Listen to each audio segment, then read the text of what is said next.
Olá a todos, espero que todos estejam bem e seguros.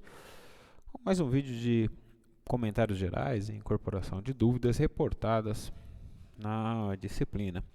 Como sempre, né, eu falo, não dê like, esse canal não é um canal de promoção, aqui ninguém quer ser youtuber. A ideia é que a gente tenha uma ferramenta compatível para todos os estudantes e interessados no conteúdo dos vídeos. E solicitar que os comentários sejam feitos lá no Google Sala de Aula, também conhecido como Google Classroom, tá? E lembrar que o que está sendo apresentado aqui, ele é um resumo, mas seu sentido literal, né? Bem resumido, material bem enxuto para caber aí num tempo curto. Já que, de certa forma, nós não temos as 2 horas de atividades presencial.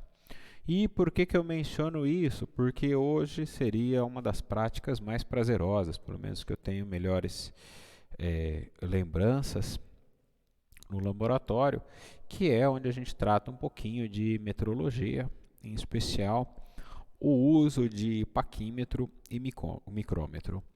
Bom, a necessidade de emprego desses dois instrumentos, elas provêm de quando nós precisamos ter uma incerteza menor, ou seja, um erro associado à medida menor. Então a gente lança a mão desses equipamentos para fazer a aquisição dos nossos dados. E por que eu menciono metrologia? E como vocês vão ver, eu sigo para esse conteúdo uma apostila do Senai, aqui, sigo quase que na íntegra, porque as figuras são muito boas, o texto está muito bem escrito, tá? Que encontrei na internet do Senai Espírito Santo, mecânica, metrologia básica, do programa de certificação de pessoal de manutenção de 1996, a apostila essa eu não tenho os elaboradores aqui, mas é fácil de encontrar esse material na internet. Esse material está muito bom e ainda eu sugiro que assistam algumas videoaulas do Telecurso 2000 sobre paquímetro, leitura no sistema métrico e micrômetro. Porque esse conteúdo é alvo de quem está fazendo curso de usinagem, de mecânica, de trabalhar com torno, em especial porque é muito importante, né, quando você está desenvolvendo uma peça, usinando uma peça, torneando uma peça, que você siga, né, as medidas que o equipamento que você está montando requer. Ou seja, nesse caso a precisão ela é muito importante para o bom funcionamento de máquinas, por exemplo. Então por isso que eu estou sugerindo esses vídeos e claro, seria uma oportunidade fantástica da gente estar no laboratório, fazer essas medidas juntos e tudo mais, e de mostrar alguns paquímetros que tenham uma precisão, vamos dizer assim, aceitável. Por que eu estou dizendo isso de mostrar paquímetros com precisão aceitável? Porque na sequência desse vídeo eu vou colocar, vou disponibilizar na playlist da disciplina um paquímetro que foi um que eu ganhei do meu pai, um paquímetro promocional de plástico, que não segue todas as normas e tudo mais, ou seja, um paquímetro de brinde, mas que nos serve para só ilustrar como é feita as medidas e tudo mais. Então ele não tem toda a precisão, todo aquele rigor, ele não é um paquímetro profissional, ele é um paquímetro promocional, que eu estou gravando vídeo porque é o único que eu tenho, boa lembrança deixada pelo meu pai, e que nos serve para ilustrar o parquímetro. O micrômetro eu não tenho, realmente, então Eu vou simplesmente apresentar, mas espero que vocês possam assistir esses vídeos e outros mais disponíveis na internet em relação ao assunto. Então, vamos lá.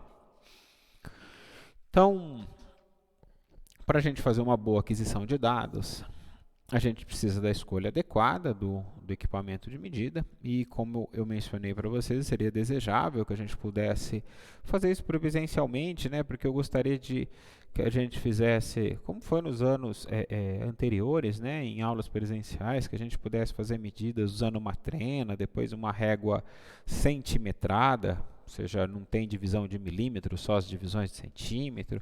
Depois, então, usar uma régua milimetrada e então usar o paquímetro e micrômetro e começar a perceber quais são os usos, né? Normalmente você vai usar paquímetro e micrômetro para medir objetos pequenos, bancadas, outras coisas a gente já consegue medir com réguas milimetradas, por exemplo, o tamanho de uma folha de caderno, acaba sendo apropriado o uso da régua milimetrada. Em alguns casos, por exemplo, se você for medir o tamanho de uma parede do laboratório, uma régua centimetrada, ela é suficiente, né, para a gente, né, porque você está construindo uma parede e tudo mais, você não precisa ter precisão de décimos de milímetro. Então, a gente poderia fazer essa brincadeira legal com todo mundo medindo e tudo mais, tal, e adquirindo habilidade manual e testando, né, avaliando várias coisas. Como não temos isso nesse momento, a pandemia de Covid-19 nos impossibilita, então eu fico à disposição para quando as aulas voltarem de maneira presencial, da gente marcar uma visita no laboratório e então poder usar esses equipamentos, mesmo que a gente já não esteja mais cursando essa disciplina e tudo mais tal, mas que a gente reserve um espaço na agenda aí, a hora que tiver um espacinho e tudo mais tal, e possa manipular esses instrumentos, porque eu acho muito importante para a prática experimental. Então, eu estou incluindo esse material primeiro porque eu consegui encontrar esse material extremamente bom fornecido pelo Senai do Espírito Santo. É realmente legal esse material, gente. Vale a pena a leitura dessa apostila inteira. E também porque pode ser que alguém tenha paquímetro em casa e possa testar e possa já ir se familiarizando. Às vezes o pai é caminhoneiro e acaba tendo um paquímetro, ou arquiteto, ou alguma profissão que acabe utilizando paquímetro, mecânico e torneiro, e que seja, e pode ter acesso a um paquímetro e fazendo essas brincadeiras em casa, entendendo o funcionamento do instrumento. Então, esse aqui é o ponto em questão. Entender o fundamento de funcionamento do instrumento, isso eu acho que, tendo ou não um paquímetro, com as ilustrações da apostila, é possível. Então, a metrologia se aplica a todas as grandezas, né, determinadas, em particular as dimensões lineares e angulares das peças mecânicas, ou seja, aqui a apostila tem interesse em medir peças mecânicas. Tá? Então, até ele ressalva que nenhum processo de usinagem permite que se obtenha rigorosamente uma dimensão pré-fixada. Por essa razão é necessário conhecer a grandeza do erro tolerável. Ou seja, ele está dizendo que é sabido que a gente sempre vai ter um erro, né, uma incerteza associada, né? Todavia, existem limites para isso. Tá? A gente não pode chegar e falar, eu estou fazendo uma peça onde o meu erro é mais ou menos 50%. Né? Isso é o próprio tamanho da peça. Então, existem limites. Medir é comparar uma dada grandeza com outra da mesma espécie, sendo a comparação, né, tomada como unidade que a gente está usando para comparar. E aí a gente pode ter dois tipos de medida, né? Medida direta, né, aquela que você pega a régua e mede, né, diretamente, ou você pode ter uma medida indireta, onde você faz uma medição por uma peça, você consegue ter a medida da outra, né? Uma peça fixa, que dependa do encaixe, coisas desse tipo. Na nossa prática, a gente vai estar relacionando sempre medidas diretas. Então, os instrumentos de medida, né, a exatidão relativa das medidas depende, evidentemente, da qualidade do instrumento de medida empregado. Se a gente tiver, por exemplo, um metro defeituoso, isso vai estar sujeito à contestação. E assim é importante a gente ter um instrumento que seja bem aferido e tudo mais, e por isso que nós temos, né, as definições que a gente visitou, se eu não me engano, no vídeo da aula 2, onde a gente fala dos sistemas de unidade, do metro padrão, do quilo padrão, ou seja, de como que a gente padroniza hoje esses modelos para a comparação, né, que permite aferir nossos instrumentos de medida. E lembrar que talvez o operador seja a parte mais importante, porque ele é a parte inteligente na hora de fazer a apreciação das medidas. O que eu quero dizer com isso? Além da habilidade dessa pessoa, e por isso que eu reforço tanto a necessidade da gente ter um pouco de prática manual, sabe? Medir a peça várias vezes e tudo mais. O que acontece? Vamos supor que você está fazendo uma medida. Às vezes você é muito cuidadoso, mas em uma medida aconteceu o deslize. Então, por exemplo, você está medindo lá 10,1, 10,2, 10,1, 10,2. De repente, uma medida 11. Unidade que vocês quiserem, 11. Claro que esse operador ele pode chegar e falar assim, olha, espera aí, essa medida está muito fora, eu vou descartar essa medida, porque provavelmente aconteceu um erro na hora de fazer essa aquisição e tudo mais. E mesmo aquela precisão no comecinho, no final, tal, de fazer a medida bem ajustadinha, bem encaixadinha dentro do intervalo alvo. E vale lembrar também que quando a gente está falando de um laboratório de metrologia, ou seja, de um lugar onde você precisa fazer as medidas de uma maneira muito rigorosa, precisam ser satisfeitos alguns critérios, como a climatização do local, a umidade do ar. Você tem que ter uma bancada que não esteja sujeita a vibrações. Então, em muitos laboratórios, acho que do professor Marinoni, para quem quiser, a gente pode tentar agendar com ele, se eu não me engano. Ele tem uma mesa hidráulica que contorna alguns problemas e tal. Espaço suficiente, boa eliminação e limpeza, né? Sempre isso que se espera por um laboratório onde a gente está tentando fazer uma medição de peças que sejam muito precisas. Não é o nosso caso no momento, tá? Então, vamos fazer uma apresentação do paquímetro.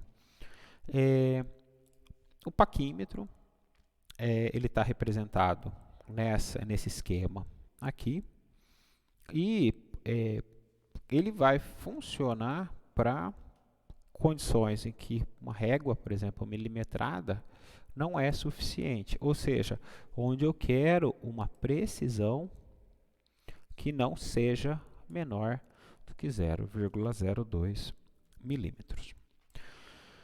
Bom, o paquímetro é essa peça aqui, depois vocês vão poder ver no vídeo, né, que eu vou colocar na sequência, onde ele tem várias regiões onde se pode fazer medida. Então, você pode colocar uma peça aqui e medir por aqui. Por exemplo, se você for medir por fora a peça, né, você também pode querer medir a peça por sua porção interna. Então, você pode usar essas orelhinhas aqui, né, para fazer esse tipo de medida. E uma outra coisa que você pode fazer ele tem uma haste que corre por dentro dele, onde pode ser empregado para fazer as medidas de profundidade. O princípio de funcionamento do paquímetro, ele é baseado no que a gente chama de nônio ou de vernier, tá? A gente vai entrar em detalhes a respeito de como que essa brincadeira funciona e a maioria dos paquímetros, né, acaba tendo aqui na parte de baixo em centímetros, mais essa parte de cima em polegadas. E isso se justifica porque muitas vezes você tem medida de peça que vai estar no sistema americano, né? Então você vai estar acaba usando polegada ou em alguns casos milímetro. Eu acho que não sei quantos aqui estudam música, eu gosto sempre de relacionar os exemplos com música, mas vocês vão ver, por exemplo, que jogos de chave Allen, por exemplo, para fazer regulagem do tensor do braço da guitarra, normalmente você vai ter que buscar, né? Ela dá uma diferençazinha nos seus tamanhos, em milímetro e em polegada. Então, muita gente que acaba tendo, por exemplo, uma guitarra americana e uma guitarra europeia ou japonesa, por exemplo, acaba tendo os dois jogos de chave Allen para evitar folguinhas tal, e evitar espanar o parafuso Allen. Bom, vamos seguir aqui. Então, aqui eu não vou ficar descrevendo, né, porque já está tudo descrito, né, bico móvel, esse é fixo, impulsor, cursor, está tudo aqui. E acredito que é possível visualizar isso tranquilamente. Então, esse paquímetro é um instrumento finamente acabado, com superfícies planas e polidas, isso é muito importante, né, devido à necessidade de precisão que ele tem.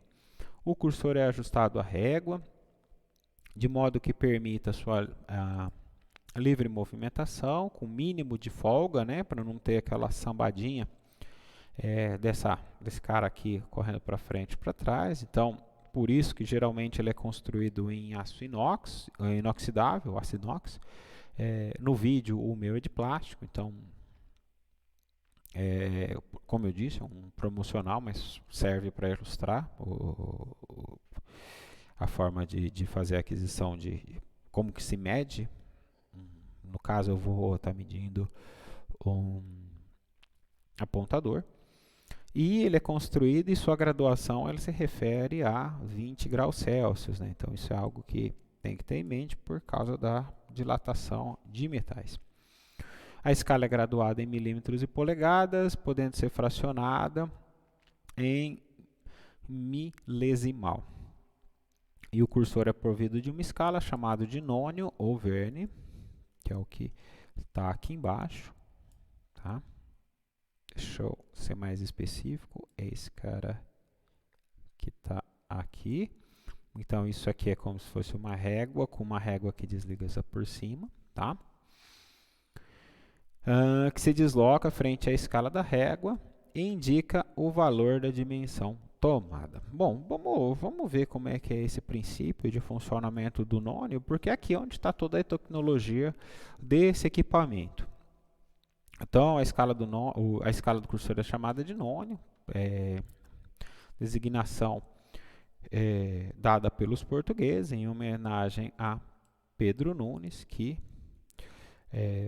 é a quem a invenção foi atribuída, ou de Vernier, que é a denominação dada pelos franceses em homenagem a Pierre Vernier, quem os franceses alegam que é o inventor. Não vou entrar nesse. Então aqui, o que nós temos é uma escala, então, essa parte de cima aqui, onde a gente tem N divisões, né, graduadas, e na parte de baixo o nônio é formado por N menos 1. Vamos entender como que isso funciona. Então, o que está sendo dito aqui é que a gente tem aqui, por exemplo, está formando 1 centímetro. 1, 2, 3, 4, 5, 6, 7, 8, 9. Então, aqui em 9 milímetros. Então, aqui em 9 milímetros, ok? E aqui nós temos o espaço da 10ª divisão. E a ideia do nono é que nós vamos, deixa eu deixar aqui de volta, 9 milímetros, né, por exemplo, para 1 centímetro, é que a gente vai fazer as 10 divisões, só que usando esse intervalo aqui, né, esse intervalo de 9 milímetros. Então, 1, 2, 3, 4, 5, 6, 7, 8, 9 e 10. Ou seja, se a gente pegou 9 milímetros, ou poderia ser em polegada, tal, aqui a gente vai usar milímetro para ser mais fácil, e dividiu por 10, significa então que a gente está com 0,9, né? Então é isso. Então, tomando o comprimento total do nônio, que é igual a 9 milímetros, que é o que está sendo mostrado aqui na figura 2, e dividindo pelo número das 10 divisões, concluímos que cada intervalo do nônio mede 0,9 milímetros, que é o que está explicitado aqui na figura 3, que é o que está marcando cada um desses espaços aqui. Show. Aqui. Ok? Vamos seguir. Então, assim, né, observe a diferença entre a escala fixa a uma divisão do nônio. Concluímos que cada divisão do nônio é menor 0,1 milímetro do que cada divisão da escala fixa. E essa vai ser a sacada para a gente conseguir fazer as medidas. Essa é a diferença. Essa diferença é também a aproximação máxima fornecida pelo instrumento. Então, aqui ilustrando, né, a divisão da escala de um nônio, né, então evidenciando aqui essa diferença, bem aqui, essa diferença de 0,1 milímetro. E assim, como que a gente vai acabar utilizando essa ferramenta então? A gente vai fazer a medida, né, abrir e fechar, engatar a peça. Se a gente for medir, a gente vai, deixa eu voltar aqui, a gente vai colocar a nossa peça ou aqui, se a gente quiser medir pela área externa, ou aqui pela área interna, ou aqui pela profundidade, né, depende da maneira como a gente está realizando essa medida. Vai deslizar o nônio, né, até ficar firme aqui a peça, bem encoxada. E então a gente vai fazer a leitura do ponto coincidente do nônio com o da escala. Então vamos ver alguns exemplos aqui. Então, na figura 5, como a gente teve uma coincidência do primeiro, significa que nessa medida a gente está tendo 0,1 milímetro. E os centímetros lá que estão marcando, né? Se a gente teve a coincidência aqui no segundo, significa então 0,2 milímetros. Se for no terceiro traço, 0,3 milímetros e assim por diante. Se for no nono traço, 0,9. Se for no último, então, a gente está em 0. Tá ok? Então, perceba que a ideia, do meu ponto de vista, é muito inteligente da construção do nônio e também é uma ideia muito simples, né? Permite uma visualização da medida muito imediata. Ok? Se alguma coisa não ficou muito clara, tal, a gente pode, na aula síncrona, pegar o paquímetro, eu coloco a câmera e tento mostrar algumas coisas no paquímetro que eu tenho, ainda que ele não seja tão bom, ele é plástico e tudo mais, mas com certeza dá para a gente visualizar essas coisas sem grandes problemas. Ok? Uma das questões que também deve estar associada à questão de fazer uma leitura e não ter erros ocasionados por essa leitura, tá a paralaxe. Paralaxe, né, a gente gosta muito de usar para medir estrelas, né, qual que está mais próxima, qual que está mais distante. E apenas para exemplificar, seria a ideia de fazer o seguinte, né, vamos supor que aqui é a cabeça de um indivíduo, né, a gente está fazendo uma vista por cima, então os olhos do indivíduo estão aqui. E o que eu sugiro para vocês é que vocês levantem o dedo indicador e coloquem um aqui, né, e alinhado com esse dedo indicador, a fim de que um esteja alinhado com o outro aqui, né? Então aqui, por exemplo, da mão direita e aqui o indicador da mão esquerda, e que depois, ao fazer isso, vocês marquem a referência pode ser no da frente, ou, e mexam a cabeça, né? Mantém parado e mexe a cabeça. E aí vocês vão ver que aparentemente esses dedos se deslocam. Pode colocar os dedos numa base fixa, né? Mexe a cabeça, você vai ver que parece que que os dedos se deslocam ainda que estejam parados. Aí esse fenômeno é conhecido como paralaxe. Essa é uma maneira fácil, né, de entender esse fenômeno de paralaxe. Ou seja, dependendo do ângulo que você está fazendo a medida, você pode ter uma certa imprecisão. É por isso, por exemplo, que quando a gente está no laboratório, né, tá trabalhando com Becker, alguma coisa assim, né, que é um potinho mais ou menos assim. Nossa, ok, acho que vai dar para entender. Quando a gente, vamos supor que aqui tem uma escalinha, né, quando a gente vai ver o nível da água, né, a gente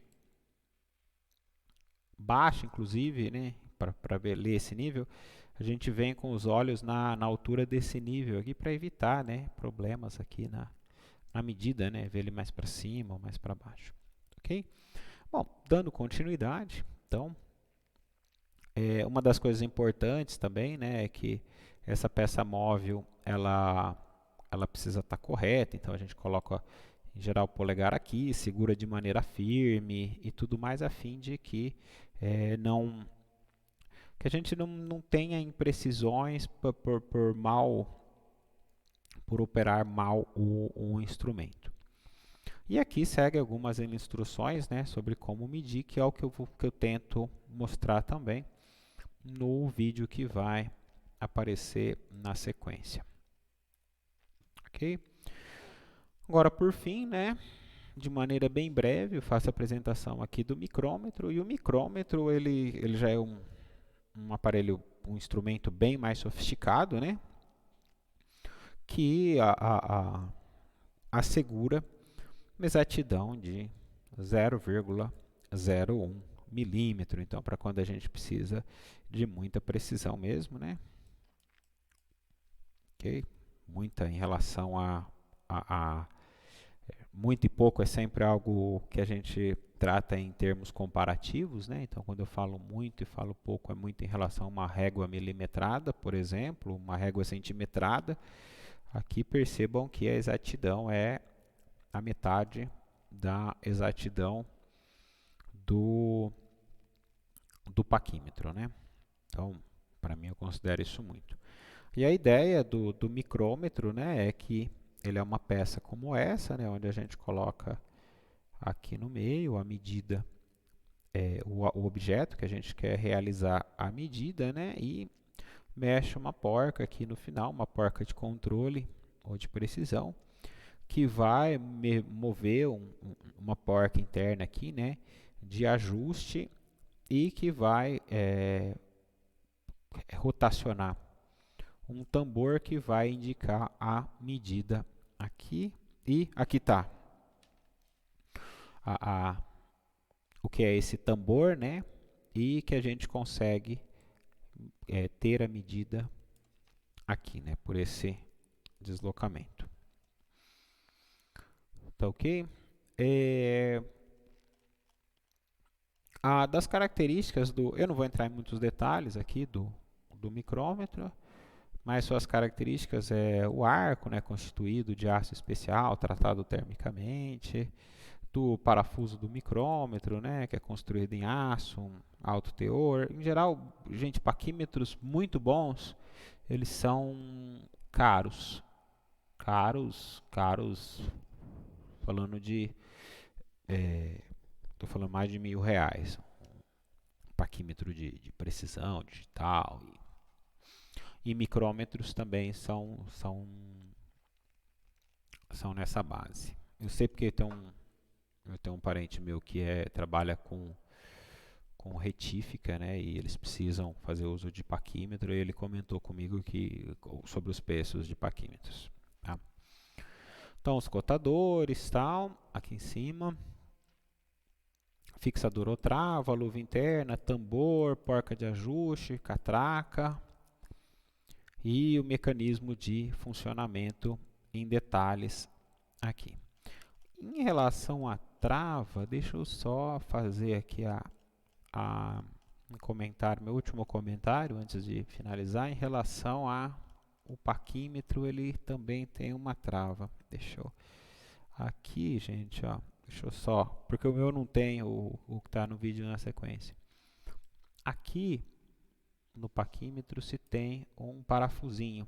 Esse parafusinho é para você travar a medida que você fez. Então vamos supor que você está lá debaixo de um caminhão, alguma situação assim, e fez a medida num lugar de difícil acesso. Você vai lá, fez uma medida precisa. E às vezes você precisa movimentar o paquímetro, né? E claro, você está sempre sujeito a dar uma batidinha e tudo mais e perder essa medida. Então, para isso existe esse parafuso fixador, onde você trava a posição do paquímetro e assim esse nônio aqui, né?